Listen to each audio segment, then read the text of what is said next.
हर हर महादेव। देवों का देव महादेव जी के चरण में प्रणाम करती हूँ, मेरा प्रणाम स्वीकार हो। माता गौरी पार्वती के चरण में प्रणाम करती हूँ, मेरा प्रणाम स्वीकार हो। गणपति ललनमा के चरण में प्रणाम करती हूँ, मेरा प्रणाम स्वीकार हो। सब गुरु भैया बहना के चरण में प्रणाम करती हूँ, मेरा प्रणाम स्वीकार हो। गुरु भाई बहना, मैं एक रक्षा बंधन की कथा सुनाने जा रही हूँ। देखिए, भगवान भोलेनाथ अपने भक्त पे कैसे दया बरसाते हैं, और एक बहन जिसका कोई भाई नहीं वो किसे भाई बनाती है और कैसे भाई बनाती है, और भगवान उस पे अपना दया कैसे बरसाते हैं। तो चलिए गुरु भाई बहना, बिना देर किए हुए आपको हम कथा सुनाते हैं। तो गुरु भाई बहना, एक जंगल में एक शिकारी रहते थे। जो शिकारी थे वो प्रतिदिन शिकार करते थे जंगल में, और जंगले में अपना घर बना के और जंगले में रहते थे। प्रतिदिन शिकार करके लाते थे। उनका पत्नी जो थी भोजन बनाती थी मांसाहारी, और मांसाहारी भोजन बना के और अपना पति को रोज खिलाती थी। गुरु भाई बहना, वो जो शिकारी थे उनके पास एक सुंदर सी गाय थी। सुंदर गाय थी। वो गाय कपिला जो थी वो दूध देती थी, और बहुत दूधगर गाय थी। शिकारी जो थे, शिकारी का पत्नी बड़ा दयावान थी, बड़ा दयालु थी। जंगल में बेचारी अकेले रहती थी, इधर उधर लकड़ी तोड़ती थी और भोजन बनाती थी। लकड़ी तोड़ने गई तो देखती है गुरु भाई बहना कि छोटे छोटे सर्प के बच्चे तड़प रहे हैं भूखे, और बिलट रहे हैं, अपने माता को आस देख रहे हैं। शिकारी की पत्नी लकड़ी तोड़ के अपना घर में रखी, और एक कटोरी में प्याली भर दूध लेकर और जाके प्याली में नाग को बच्चा को ले जाके दे दी, और उसके पूरे बदन को सहराई। नाग का जो बच्चा था छोटा छोटा, वो अपने आप को बड़ा भाग्यशाली खुशकिस्मत समझने लगा, खुशकिस्मत समझने लगा। और वो क्या करता है गुरु भाई बहना, नाग पोलियो दूध पी के मस्त मगन हो जाता है। धीरे धीरे समय बीतता है तो सावन का महीना आ जाता है, और जब सावन का महीना आ जाता है तो शिकारी की पत्नी जो थी उसका कोई भाई नहीं था, एकदम अकेली थी, एकदम अकेली थी, उसका कोई भाई नहीं था। वो कहती है अपना पति से कि पिया जी, सब कोई रक्षा बंधन में अपना मायके जाते हैं, मैं किसको राखी बांधूं? मेरा तो मायका में कोई भाई नहीं है। हे प्राणनाथ, मैं किसको राखी बांधूं? उसका पति जो है कहते हैं कि अरे भाई नहीं है तो क्या, राखी जो बांधता नहीं है वो जीवित नहीं रह पाता है। मेरा भी तो कोई बहन नहीं है, तो मुझे भी तो कोई राखी बांधने वाला नहीं है, तो मैं तो अपने बहन के लिए नहीं रोता हूं, और तू हर रक्षा बंधन में राखी लेकर हाथ में और रोती हो। जो शिकारी हैं वो कहते हैं अपना पत्नी से, और उनका पत्नी कहती है कि मैं अपना भाई चुन लिया हूं, क्या आप अपने पत्नी को राखी बांधने का आज्ञा दे देंगे? शिकारी गुस्से में नाराज होकर कहते हैं कि अरे तू चरित्रहीन हो क्या? इस जंगल में किसे भाई बनाओगी? किसे तू अपना मेरे गैर हाजिरी में घुसाती हो घर में? कहती है कि नहीं स्वामीनाथ, ऐसा बात नहीं है। एक नाग है, उसका छोटा छोटा बच्चा है, और मैं उसे रोज दूध पिलाता हूं, तो उन्हीं लोग के भाई मान के और हम राखी बांध देंगे। गुरु भाई बहना, जो शिकारी हैं वो कहते हैं अपना पत्नी को कि जाओ बांध लो, अपना आत्मा की तसल्ली दे लो।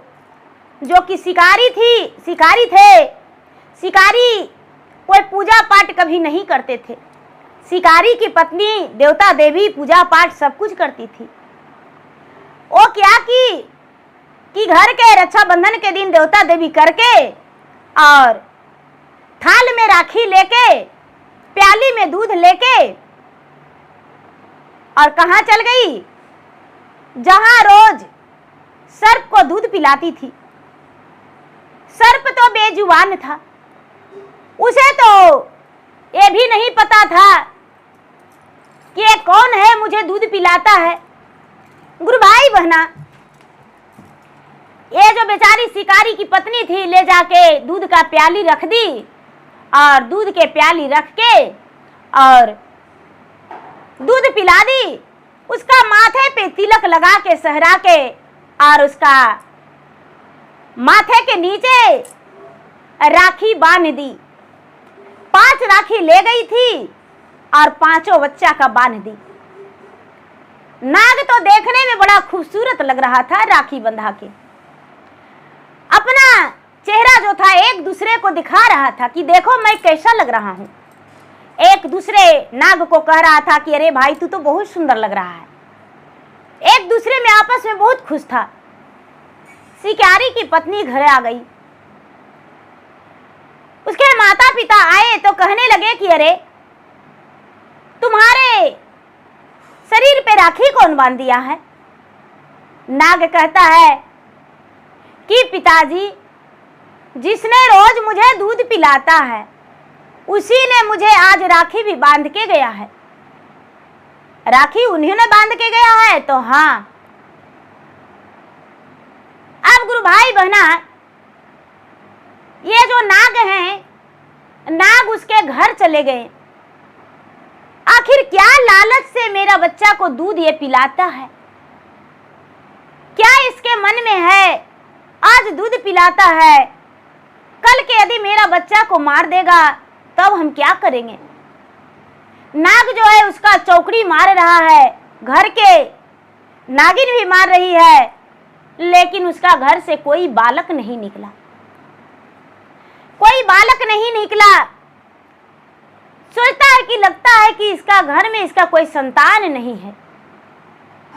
2 दिन 4 दिन 8 दिन रोज चौकड़ी लगाता था, लेकिन जब उसको बाले बच्चा नहीं था तो घर से कौन निकलता। दीदी ओ बेचारी तो निसंतान थी। बड़ी डॉक्टर वैद्य डॉक्टर और दिखाओ सुनाओ बहुत की थी, लेकिन फिर भी वो निसंतान थी। उसका संतान नहीं हुआ था। क्या करती बेचारी, हार थक के अपना पति के पास रहती थी। दीदी ये जो नाग है नागिन से कहता है कि हे नागिन, मेरा बच्चा को बरसों से दूध पिलाते आ रहा है और जब भी रक्षाबंधन आता है तो मेरा पुत्र को राखी बांधता है।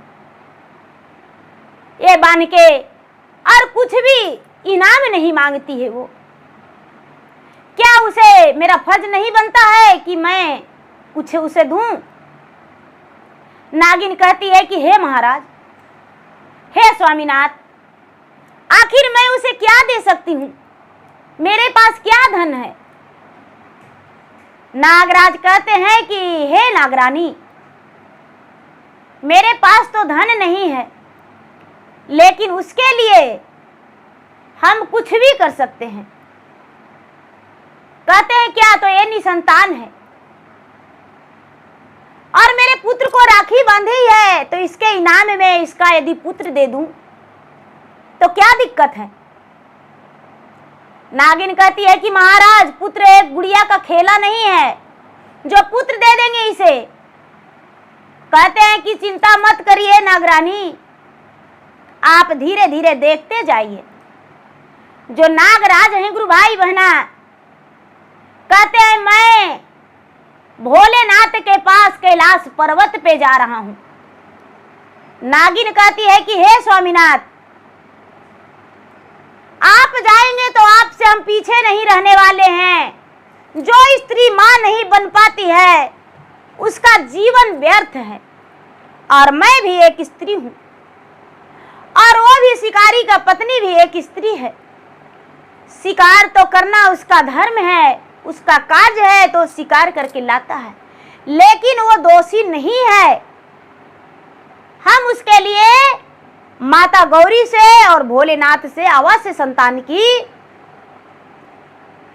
पूर्ति के लिए उनसे प्रार्थना करेंगे। उनके संतान के लिए हम जरूर मांगेंगे कि संतान उन्हें दीजिए। एक गुरु भाई बहना, नाग जो हैं जा रहे हैं आगे आगे, नागिन पीछे पीछे, लेकिन नाग जो जा रहे थे रास्ते में थक गए और नागिन चलते रह गई। चलते चलते चलते चलते चलते चलते चलते चलते चलते कैलाश पर्वत पे नागिन पहुंच गई। भूखे प्यासे कैलाश पर्वत पे जब नागिन पहुंच गई दीदी, तो जाके उस समय शंकर भगवान भोलेनाथ मतवाला जो हैं वो अपने समाधि में लगे हुए थे, ध्यान में लगे हुए थे, और माता गौरी जो हैं उनके लिए भांग पीस रहे हैं। नागिन जाती है और जाके और माता गौरी के पांव में लिपट जाती है, उनके पांव पर अपना सर पटकती है। जब सर पटकती है, गौरी माता कहते हैं कि अरे नागिन क्या हो गया।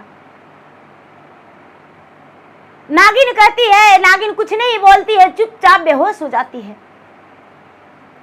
वो क्योंकि भूखे प्यासे लगातार कई दिन तक रास्ते में चल रही थी, वो बेहोश हो गई।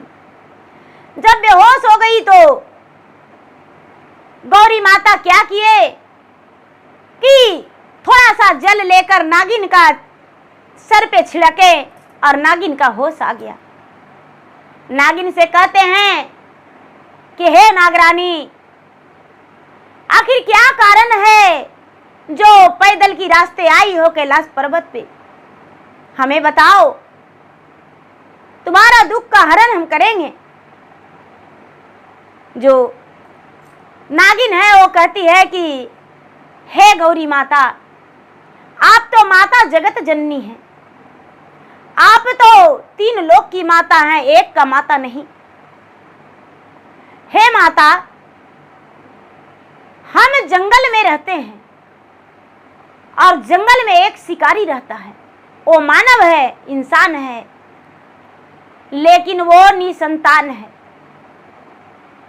और मेरे पुत्र को रोज दूध पिलाती है, और जब भी सावन महीना आता है तो मेरे बच्चे का गले में राखी बांधती है अपना भाई मान के।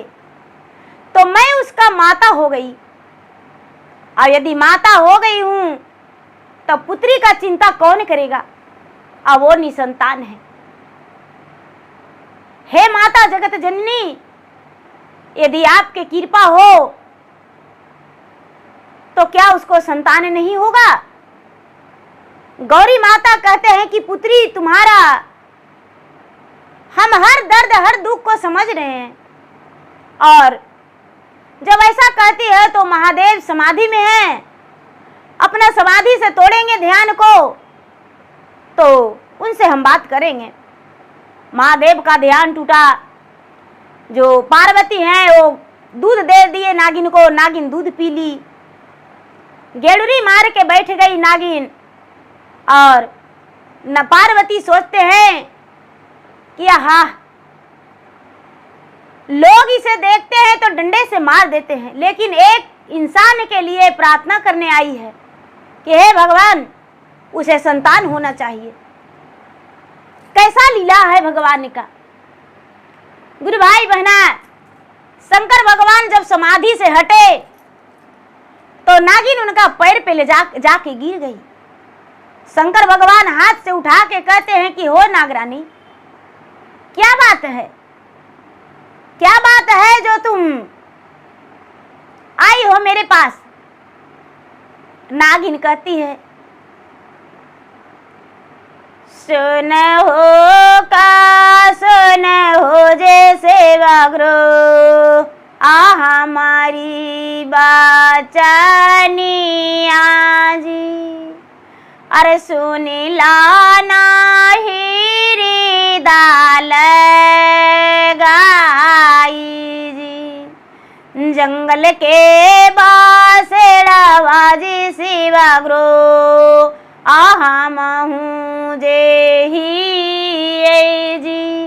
अरे जंगले में रहे कसी कारी जी, राखी के बांधैया शिवाग्रो देवे हमें नामा जी। आओ नहाई नि संतान जी। नागिन कहती है कि हे भोलेनाथ, आप मेरा अर्जी ध्यान लगा के सुनिए।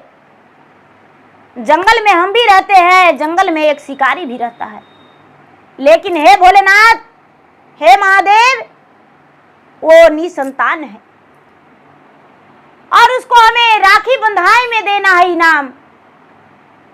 हम चाहते हैं कि उसे हम पुत्र दूं जो जीवन भर वो खुशी रहे। शंकर भगवान है जो कहते हैं कि अरे उसके संतान के लिए तो मुझे ब्रह्मा जी के पास जाना पड़ेगा। नागिन कहती है कि महाराज, जब तक आप नहीं कहेंगे तब तक हम भी कैलाश पर्वत पर से हटने वाले नहीं हैं। तब तक नागराज भी पहुंच गए, वो भी भोलेनाथ के शरण में गिर गए। भोलेनाथ उसे भी उठा के और अपने पार्वती से कहते हैं कि पार्वती से दूध पिला दीजिए। हम समझ गए कि इन लोग के मन में एक इंसान के प्रति लालसा जागृत है, ममता है। इसका भाषा तो कोई समझ नहीं पाएगा, लेकिन इसके मन में लालसा है। गुरु भाई बहना, जो शंकर भगवान है वो ब्रह्मलोक चले जाते हैं और ब्रह्मलोक में ब्रह्मा जी से कहते हैं, ब्रह्मा जी कहते हैं कि उसके भाग्य में कोई संतान नहीं। विष्णु जी से कहते हैं तो कहते हैं कि उसका भाग्य में कोई संतान नहीं है, भाग्य में कोई संतानें नहीं है। बड़ी कोशिश करने पर विष्णु जी कहते हैं कि एक वो संतान होगा, लेकिन कैसे होगा? वो जो शिकारी है रोज वध करता है और रोज लोग के जीवे लेता है, कोई प्राणी बेजुबान का, और बेजुबान के प्राण लेके और उसका मांस बना के उसका पत्नी दे देती है अपना पति को, और उसका पति भोजन करते हैं, तो उसको नहीं होगा संतान। कहते हैं भोलेनाथ कि तो उसका तो ही काम है, तो क्या उसका पाप नहीं कटेगा? तो नहीं महाराज, उसका संतान नहीं है। रोज कितना को बच्चा छोटा छोटा रहता है, अंडा में से निकलता है, उस पक्षी को मार देता है। उसका बच्चा जो है अंडा में से निकलता है, वो कुहक कुहक के उसका प्राण जाता है और वो श्राप दे देता है। कहते हैं कि ऐसा, तो हाँ ठीक है। भोलेनाथ आ गए गुरु भाई बहना। पार्वती जो है नाग नागिन को दोनों को दूध पिला रहे हैं। जब शंकर भगवान आए तो नाग नागिन दोनों लपट गए और लपट के कहने लगे कि हे महाराज, क्या हुआ? शंकर भगवान को मुख से निकल गया कि अरे चिंता मत करो, उसे संतान अवश्य होगा। नाग नागिन भी हंसते चेहरा को फन पर खड़े हो गए, अपने पोच पर खड़े हो गए, फन पर सवार हो गए। गुरु भाई बहना फन छोड़ के एकदम खुश होके खड़े हो गए भोलेनाथ के पास। नाग नागिन अपना नाचने लगे। शंकर भगवान सोचते किया मुझसे तो बहुत बड़ा भूल हो गया, अरे उसे तो संतान होवे नहीं करेगा, लेकिन हम बोल दिए कि संतान होगा, अब तो हमको संतान देना ही पड़ेगा। गुरु भाई बहना गौरी से कहते हैं कि हे देवी, उसको तो भाग में संतान नहीं है, लेकिन अब हमको संतान देना पड़ेगा। पार्वती कहते हैं कि चाहे किसी भी रूप से, जिसको 10 संतान है उसी में से एगो काट के और कम करके दे दीजिए। शंकर भगवान कहते हैं कि वो तो मेरे हाथ का खेला है, हम उसको दे देंगे। लेकिन नाग नागिन से कहते हैं कि देखो, राखी बंधाए में तो उसको संतान तो जरूर दे रहा है, लेकिन शिकारी से कहना कि जब उसको संतान हो जाएगा तो अपना घर में चर्चा करावेगा और लोगों को दान पुण्य करेगा, भिखारी को भिक्षा देगा। गुरु भाई बहना, जखनी तो बेजुबान जानवर को नहीं लगा कि हम नहीं कह पाएंगे, लेकिन वो स्वीकार कर लिया। स्वीकार करके और बोला कि ठीक है महाराज। नाग नागिन दोनों पृथ्वी पर आ गए। नाग नागिन दोनों पृथ्वी पर आ गए। जो शिकारी की पत्नी थी वो दूध पिलाने रोज जाती थी। नागिन का बच्चे का पिलाने गई, पिला के आई। अब क्या होता है, वो गर्भवती रह गई। 9वां महीना के बाद सुंदर पुत्र जन्म लिया। सुंदर पुत्र जब जन्म लिया तो जो शिकारी की पत्नी है वो दूध पिलाने नहीं जाने लगी। जो शिकारी है वो जाने लगे, जो शिकारी है वो जाने लगे नाग नागिन का दूध पिलाने। शिकारी की पत्नी कहती है कि देखिए छोटे छोटे नाग पोलियो है, वो मेरा आस में लगा होगा और भूखा रह जाएगा। शिकारी जाकर दूध पिला दे रहे हैं। गुरु भाई बहना, धीरे धीरे समय बीत रहा है। नागिन रोज चक्कर लगाती है कि हम इसको कैसे कहें कि तुम्हें अपना घर में चर्चा करवाना होगा, महादेव के मंदिर जाना होगा, भिखारियों को दान देना होगा, पूजा पाठ करना होगा। कैसे हम इसको बताएं? एक गुरु भाई बहना, नागिन जो बेचारी कह नहीं पाई। बच्चा 1 साल 2 साल के हो गया। नागिन चिंतित है कि हे भगवान, इसका बच्चा अल्पायु हो जाएगा, बहुत जल्दी इसका मृत्यु प्राप्त हो जाएगा। शंकर भगवान जो है ऐसा बताए थे। बच्चा जब 5 साल के हो गया तो नाग नागिन दोनों आपस में बात करते हैं कि नागिन कहती है कि हे स्वामीनाथ, अपना बच्चे को ख्याल करिएगा और हम कैलाश पर्वत पे जा रहे हैं। और नागिन जो है, नागिन कैलाश पर्वत पे भोलेनाथ के पास चल गई। उस दिन भी रक्षा बंधन का दिन था गुरु भाई बहना, सावन का महीना। जो शिकारी की पत्नी थी वो सुंदर सुंदर राखी लेकर आई और सारी सर्पों को सुंदर राखी बांध के और अपना घर लौट गई थी। देखकर उसे लगा कि हे भगवान, मेरा पुत्र को राखी बांधती है और इसी का पुत्र मर जाएगा तो इसका संसार बिखर जाएगा, इसके लिए मुझे जाना होगा।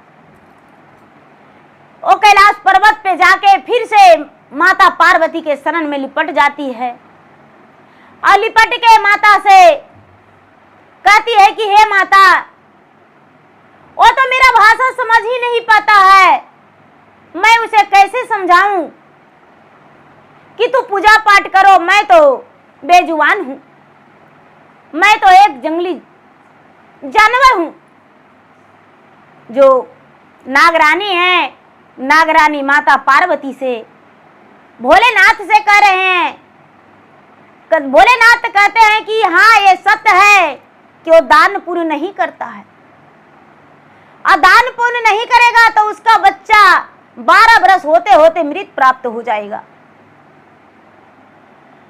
गुरु भाई बहना, जो नागरानी है वो एक अपना पोछ पर खड़ा होकर भगवान से प्रार्थना करके कहती है कि नहीं महाराज, आप किसी भी रूप में उसे समझाइए, बताइए आपको बताना धर्म है, क्योंकि मैं कैसे बताऊं उसे कि तुम्हारा बच्चा अल्पायु हो जाएगा। मैं तुम्हारे बच्चे के लिए मन्नत मांगा हूं। तू एक बांझ था, निसंतान था। भोलेनाथ कहते हैं कि हे नागरानी, चिंता मत करो, हम तुम्हारे लिए पृथ्वी लोक पर जाएंगे, उस जंगल में जाएंगे, और जंगल में जाके और हम उससे कहेंगे और आप लोग तुम चले जाओ।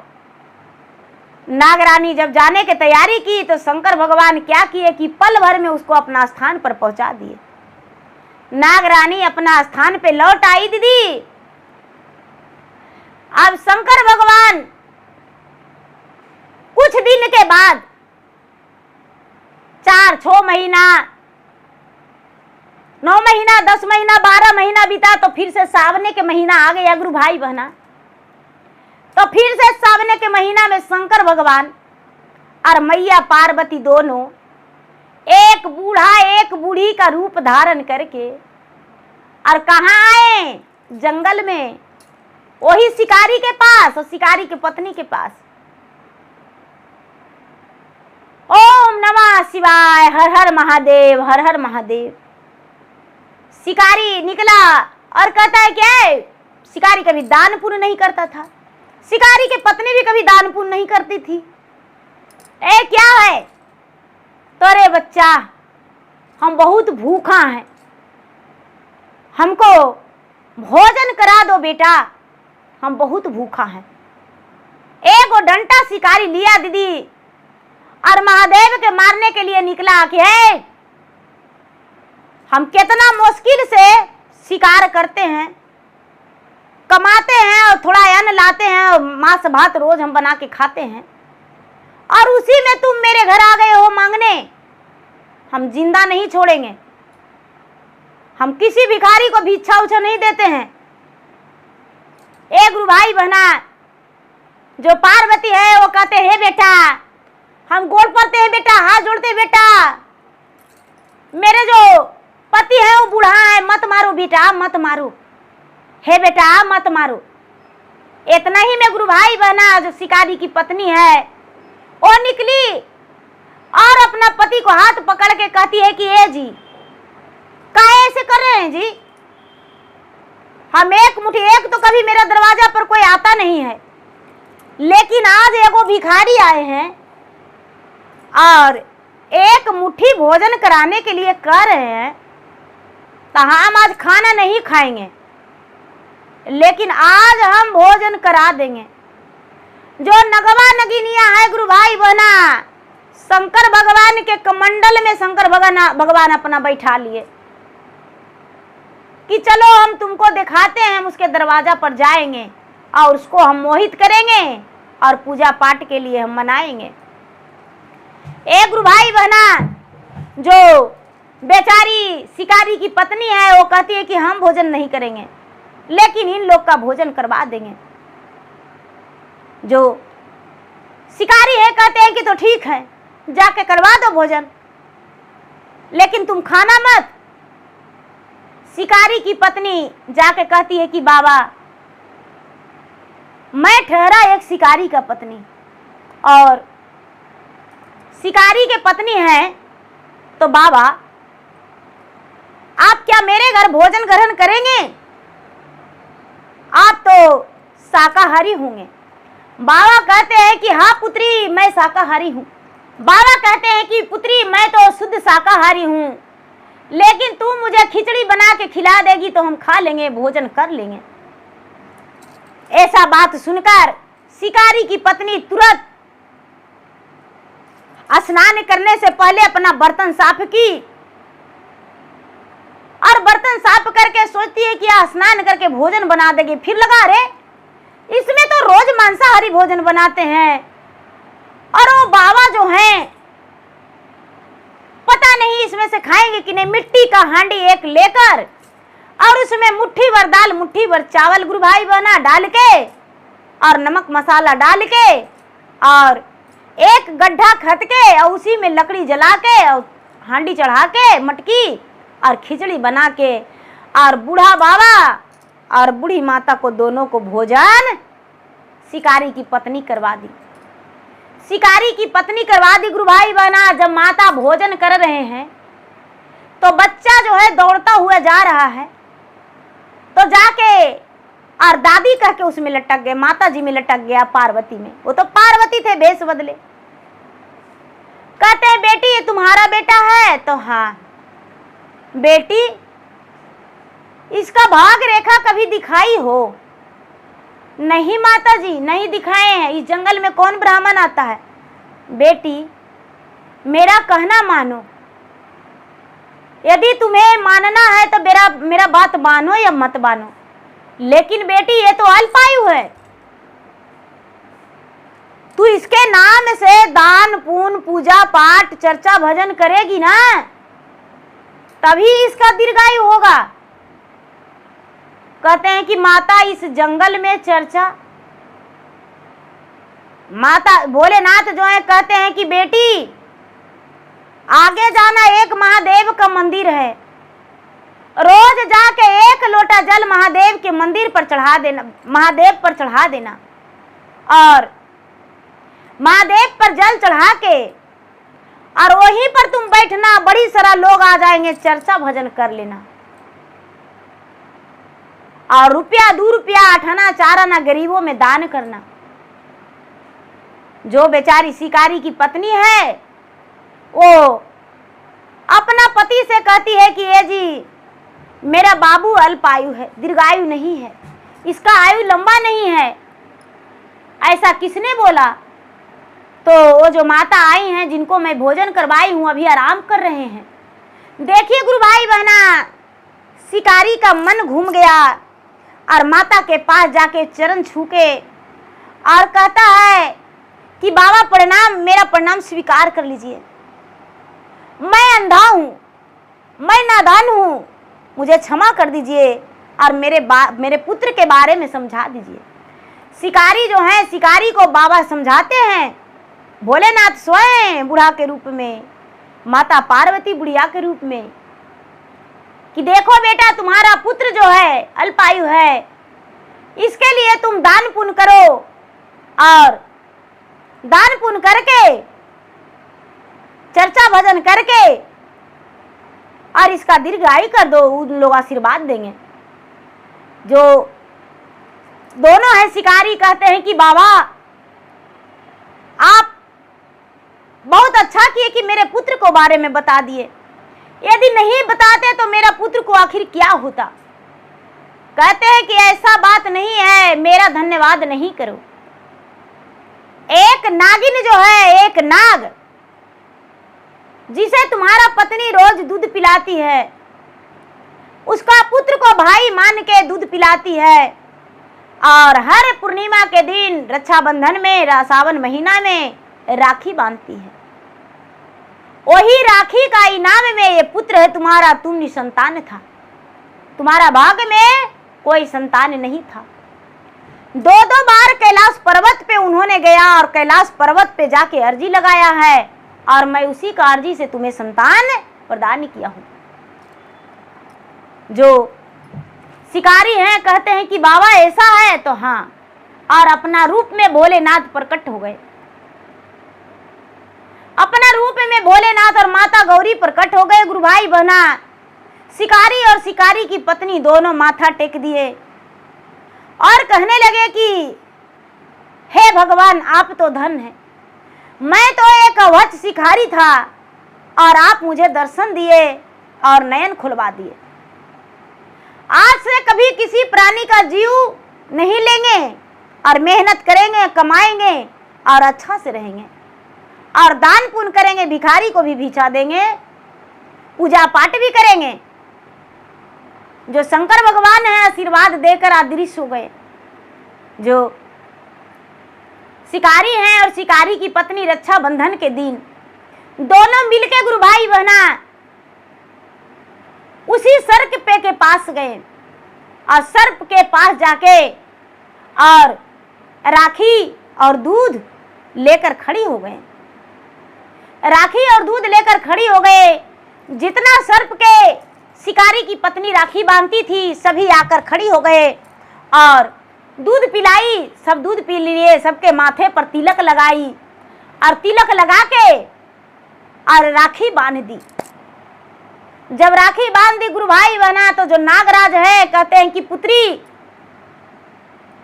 पेट कितना दिन से मेरा बच्चन को दूध पिला रही हो, 10-20 साल से पिला रही हो, कितने बच्चे मेरे जंगल में चले गए तुम्हारा पोसे पाले, तुम्हारा हाथ का दूध पीकर। आज तुम्हें हम कुछ इनाम देना चाहते हैं। जो शिकारी की पत्नी है वो कहती है कि हे नागरानी, क्या आप दास तो नहीं न लेंगे? क्योंकि एक वृद्ध व्यक्ति आए थे, वो शंकर भगवान थे और मैया पार्वती थे। उन्होंने बोले कि आपने मेरे संतान के लिए प्रार्थना की है भगवान से जाके, और भगवान ने मुझे संतान दिए। नागराज और नागरानी कहते हैं कि हाँ ये सच है, और जिसे मैं जन्म दिया हूं उसे डांस कैसे ले सकते हैं? नहीं डांसेंगे। अपना मुख से उगल दिए गुरु भाई बहना मणि और कहते हैं कि लो पुत्री, ये मणि है, नागमणि। ए नागमणि रखो अपने पास। तुम्हारे पास जब तक ये नागमणि रहेगा, जब तक तुम्हारा जीवन में कभी कमी नहीं होगा। ये नागमणि को रख के, धरती को लीप के रख के कहना कि हे नागमणि, नाग देवता का नागमणि, नागराज का नागमणि, मेरा यहाँ पर कोठा सोफा महला दुमहला हो जाएगा, रुपया पैसा खाने पीने का व्यवस्था सब हो जाए। इस जंगल छोड़ के पुत्री किसी गांव में जाके बस जाओ। गुरु भाई बहना नाग के नागमणि लेकर और हाथ जोड़ के प्रणाम की और बोली कि माता, गांव में तो बसने जा रहे हैं, लेकिन रक्षा बंधन के दिन अपने भाई को राखी बांधने इसी जंगल में आएंगे। नागरानी धन्यवाद दे दिए और बोले कि पुत्री, मेरा भाई को, मेरा पुत्र को कभी कलाई खाली मत छोड़ना, राखी बांधकर जरूर जाना। इतना कह के और नागरानी अपना मान में घुस गए, अपना बम्बी में घुस गए, और नागराज, उनके बच्चे और शिकारी का पत्नी और उसके बच्चे तीनों वहां से गांव के ओर चल दिए। गांव के ओर जाकर और कुछ जमीन लेकर गुरु भाई बहना वही नागमणि रख के और हाथ जोड़ के उसे विनती किए। उनका घर द्वार बन गया, तल्ला दुतल्ला महला दुमहला बन गया, और शिकारी जो थे, शिकारी अपना सुखी जीवन बिताने लगे और जंगल छोड़ दिए। जब भी रक्षाबंधन आता था गुरु भैया गुरु बहना, तो शिकारी का पत्नी जाके नागराज को राखी बांधती थी और उसे आशीर्वाद लेती थी। तो देखिए, एक बेजुबान था, उसे भी राखी बांध के और अपना हर खुशी पूरा की। नागराज क्या इनाम दिए। तो गुरु भाई बहना, मेरा वीडियो अच्छा लगे तो मेरा वीडियो का लाइक करें, शेयर करें। चैनल पर यदि नए हैं तो चैनल का सब्सक्राइब करें, बेल आइकन घंटी को दबाएं, जो कि मेरा वीडियो का नोटिफिकेशन सबसे पहले आपके पास जाए, आप मेरा वीडियो सुन सके। कमेंट बॉक्स में हर हर महादेव, जय शिव गुरु जरूर लिखें। धन्यवाद। हर हर महादेव, घर घर महादेव।